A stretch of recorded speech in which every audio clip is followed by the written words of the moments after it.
Talking about repetitions, there's two phases of repetitions that we're looking at really. We're looking at the contraction phase, which is when you're coming through here. It's also called a positive when you come up.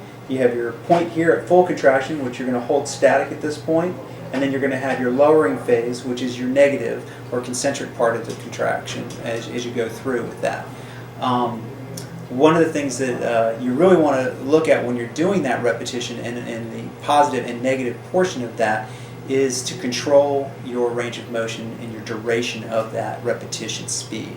One of the things that we found at Nautilus was that your lowering phase or your negative phase was where most of the gains were coming from.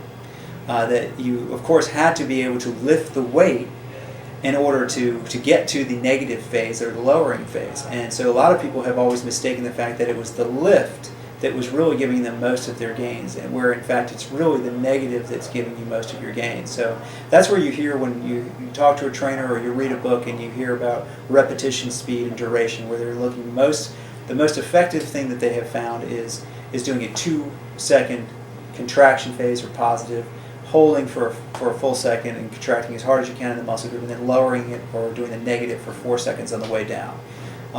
For most people, that in the general population, they found that to be the most effective way to do the exercise.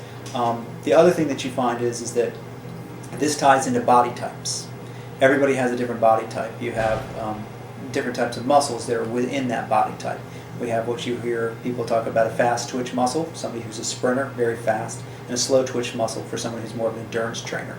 And so that repetition speed tied into all of those. And what they found is that in Olympic athletes, of course, you find an extreme. Really good sprinters, really good long distance people. Most of us have a mixture in our body that bring us somewhere into the middle.